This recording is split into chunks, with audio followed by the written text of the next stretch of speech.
So even if you're treating the LSAT like a 9 to 5, I think that you can cut out some of that busy work and just max out at, 3 or 4 hours.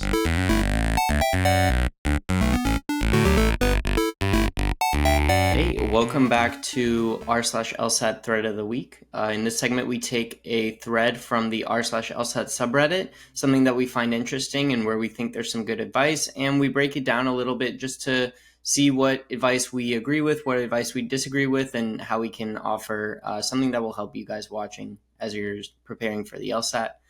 So I'm Eric B. I'm one of the tutors here at 7Sage. My name is Jake. I'm also a tutor here at 7Sage. Today we picked out this thread right here. It says, does anyone else think it's unnecessary and unrealistic to study for more than 2 hours a day? On a lot of threads about high scorers, people claim to have studied 6+ hours a day for months. Congrats to anyone who has done that and scored well. I applaud your dedication, but I don't think that's necessary or realistic for most people. Personally, I've been studying for maybe 6 months and just scored a 171 in February, but I never studied for more than a couple hours a day on a given day, and mostly tried to stay consistent by doing a couple of sections a day. I don't understand the mentality of treating the LSAT like a 9 to 5. Really, I think that's a toxic mindset that will lead to burnout for most people. What do you think, Eric? Right off the bat, sort of this resonates with my own experience just because I didn't have the time. But for people who do have the time, right, it's like I've even had students who are not necessarily working or going to school while they're preparing for the LSAT, right? They're doing this during sort of a gap period. And even then, I tell them, and what I tell most people is there are kind of limited gains past a certain point of studying per day. And I think the big piece of this is something that we talk about a lot with the LSAT, in that it's a marathon and not a sprint, right? And the reason for that is kind of like almost neurological, right? It's a skills-based test. It's not a content-based test. And so you're having to kind of wire your brain to approach these questions in a certain way. And that means that you have to like sleep in between your sessions to benefit from the work that you're doing. And there's only so much work that you can benefit from and actually do that rewiring on a given day. And so I think, more than 2 hours a day, I think maybe, for some people, like 3 to 4 hours can still be appropriate. I do think past the maybe like the 4 hour mark, you start to see really diminishing returns. I agree. I also think it's funny. I personally also work a 9 to 5, and I have for a few years now. And what I see in my 9 to 5 is that most of the work gets done in like the first few hours, and then after that, even there's a lot of like wasted time or a lot of, just answering emails and busy work. So even if you're treating the LSAT like a 9 to 5, I think that you can cut out some of that busy work and just max out at 3 or 4 hours. Yeah, should we take a look at some of the comments? For sure. Here, voted best dressed says, people can develop the tolerance for some pretty intense study sessions. I've been out of school for 7 years now, and I can confidently say that I can do useful thinking for about 2 hours before my eyes glaze over answering answers. During undergrad, I remember doing 6+ hour sessions for some upper division math classes. I feel like I'm just as sharp as before when I'm focused. I just can't hold my focus for that long. I think that the part of the difference between a math class and the LSAT is, I think for the math classes in school, at least, I spent a lot of time just watching lectures. In my personal study sessions, I remember when I was going through the 7-stage curriculum, it was easy to sit there for 2 or 3 hours, and it didn't really feel like that long because I wasn't doing anything other than taking notes. Versus, I felt personally like the burnout would happen a little bit faster when I was actually like taking a practice test or, trying to exercise those skills rather than just watching someone else do them.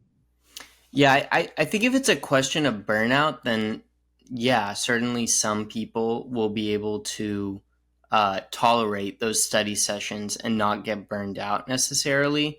But if it's a question of like utility, then those things are separate, right? Because whether you can study for 7 hours a day, for 10 weeks, doesn't mean necessarily that you're getting a whole lot more out of that 7 hours a day. And so quality and quantity are not the same with the LSAT, right? If you can get 7 hours of quality study time, then that's good, right? But I'm skeptical of that.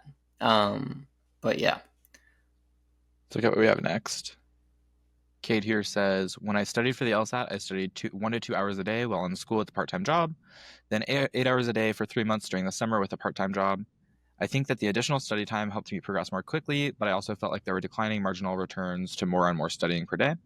I would never recommend that anyone quit their job to study for the LSAT full time, but I think that the reason for that isn't that I don't think 8 hours of studying can provide somewhat more benefit than two. It's that I think studying full time creates a lot of pressure. It's a lot harder to decide to take a few more months to study or to decide to wait a cycle to apply to law school if I don't have a job and have made your whole life LSAT studying. I also think that sacrificing a job to study for the LSAT causes people to stress about LSAT more, which can then result in test anxiety or burnout. Quitting a job to study full time leads to bad decision making. So I would rather students work full time, getting valuable work experience and needed money rather than trying to study for the LSAT full time. But I can't say that I don't think that other things equal, someone studying 6 hours a day won't progress somewhat faster than someone who studies 2 hours a day. Um, Initial thoughts here is maybe there's a balance to it, right? Like if you have a full-time job, studying 6 hours a day isn't really reasonable, but I think whether or not you're putting that pressure on yourself is kind of person to person, right? Like what your stress levels are. What do you think? It could be, yeah. I mean, I think I sort of agree with this comment. Maybe not whole cloth, but uh, parts of it, right? I get what he's saying in terms of like, um, if you have nothing else going on, then the need for like law school to be the next thing increases, and then you are probably getting this sort of like paradoxical effect where you feel like you need to be making a lot of progress on the LSAT, and that's causing you to stress out about it and not make that progress, right?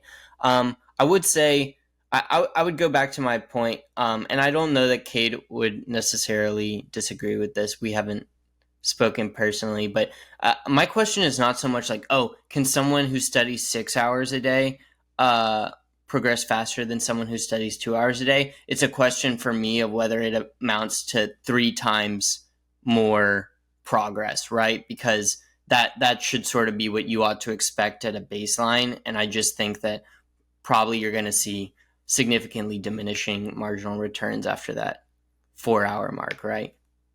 No, I totally agree. And I think something else that Kate highlights in here is gaining work experience. I Yeah. do think that there's an argument to be made for balancing between the LSAT, which is a huge part of our application, right? But also getting some of that work experience on there is going to really help gain money for you, so take off some of that financial pressure, but also just like helping you know what you want to do after your JD, I think is really valuable.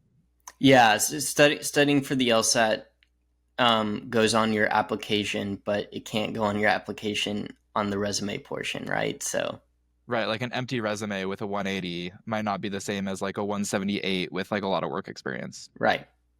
Okay, So what let's else we check out have? another comment. Here, Lazy Goth with two H's says, some people have the time, others don't. Personally, I don't have that kind of time. I drill for an hour per day, half LR and half RC. I take a timed practice test with an intense review after. It's an easy to maintain routine, and I have gotten a lot out of it. Yeah, What do you I think? mean, right. Ultimately, the question is like, at a starting point, is can I even study for that long? Do I have that time in my schedule? Right. Yeah, and totally. I think the other thing here is the easy to maintain part of it. If you're studying so much that you like wake up in the morning and you're like, oh, I have to study for the LSAT again, that's like going to be more diminishing to your returns versus just waking up and being like, cool, I have 2 hours to knock out and then I'm good to go for the rest of my day. I think like the mental position is really important too of how you're feeling about your study and how you're feeling about the test because I think a lot of the burnout comes when you're like dreading studying or dreading taking a practice test. Yeah, no doubt. Well, I think I think that's it for us this week. And we'll see you guys again next time. See you guys next week. Bye.